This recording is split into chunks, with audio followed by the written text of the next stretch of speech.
ಬೆಂಗಳೂರಿನಲ್ಲಿ ಸಚಿವ ಕೃಷ್ಣ ಬೈರೇಗೌಡ ಸಾಲು ಸಾಲು ಆಪರೇಷನ್ಗೆ ಕೈ ಹಾಕಿದ್ದಾರೆ. ಇದೀಗ ರಾಜಕಾಲುವೆ ಒತ್ತುವರಿದಾರರಿಗೂ ಶಾಕ್ ಕೊಡಲು ಸಚಿವರು ಸಜ್ಜಾಗಿದ್ದಾರೆ. ನಗರದಲ್ಲಿ ಬಾಕಿ ಇರುವ ರಾಜಕಾಲುವೆ ಅಭಿವೃದ್ಧಿ ಕಾಮಗಾರಿ ಜತೆಗೆ ಒತ್ತುವರಿ ತೆರವು ಕೂಡ ಆರಂಭವಾಗಲಿದೆ.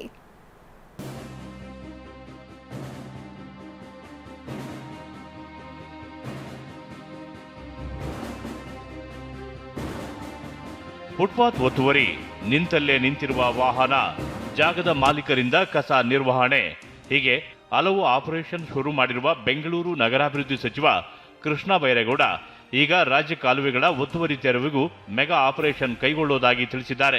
ನಗರದಲ್ಲಿ 860 ಕಿಲೋಮೀಟರ್ ವ್ಯಾಪ್ತಿಯಲ್ಲಿ ರಾಜ್ಯ ಕಾಲುವೆಗಳಿದ್ದು ಅಭಿವೃದ್ಧಿ ಕಾಮಗಾರಿ ಜೊತೆಗೆ ಅತಿಕ್ರಮಣ ತೆರವನ್ನ ಮಾಡುವುದಾಗಿ ಸಚಿವರು ಸ್ಪಷ್ಟಪಡಿಸಿದ್ದಾರೆ.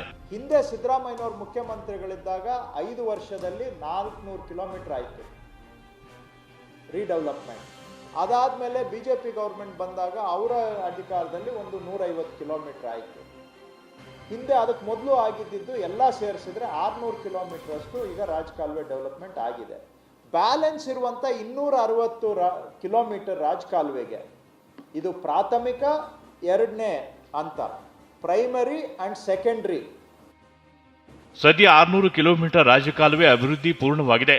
ಉಳಿದ 260 ಕಿಲೋಮೀಟರ್ ರಾಜಕಾಲುವೆಗಳ ಅಭಿವೃದ್ಧಿ ವಿಶ್ವ ಬ್ಯಾಂಕ್ನ ಆರ್ಥಿಕ ಸಹಾಯದೊಂದಿಗೆ ನಡೆಯಲಿದೆ. ಈ ವೇಳೆ ರಾಜಕಾಲುವೆ ಒತ್ತುವರಿಯನ್ನ ಯಾವುದೇ ವಿನಾಯಿತಿ ಇಲ್ಲದೆ ತೆರವುಗೊಳಿಸಲಾಗುತ್ತೆ ಅಂತ ಸಚಿವರು ಹೇಳಿದ್ದಾರೆ. ಸ್ಟಾರ್ ವಾಟರ್ ಡ್ರೈನ್ಸ್ 860 ಕಿಲೋಮೀಟರ್ ಅಲ್ಲಿ 260 ಕಿಲೋಮೀಟರ್ ಬಾಕಿ ಏನಿದೆ ಅದಕ್ಕೆ ವರ್ಲ್ಡ್ ಬ್ಯಾಂಕ್ ಇಂದ 2,000 ಕೋಟಿ ರೂಪಾಯಿ ಹಣ ತಗೊಂಡು ಒನ್ ಟೈಮ್ ಡೆವಲಪ್ಮೆಂಟ್ ಅಂತಾನೆ ಈಗ ಶುರು ಮಾಡ್ತಾ ಇದ್ದೇವೆ.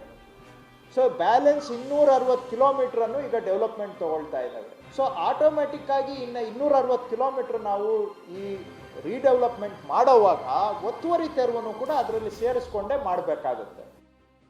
ಏನೇ ಹೇಳಿ ಸಚಿವರ ಸಾಲು ಸಾಲು ಅಭಿಯಾನ ಅಕ್ರಮ ಕುಳಗಳಿಗೆ ಡವಡವ ತಂದಿದೆ. ಲಕ್ಷ್ಮೀ ನರಸಿಂಹ, ಟಿವಿ9 ಬೆಂಗಳೂರು.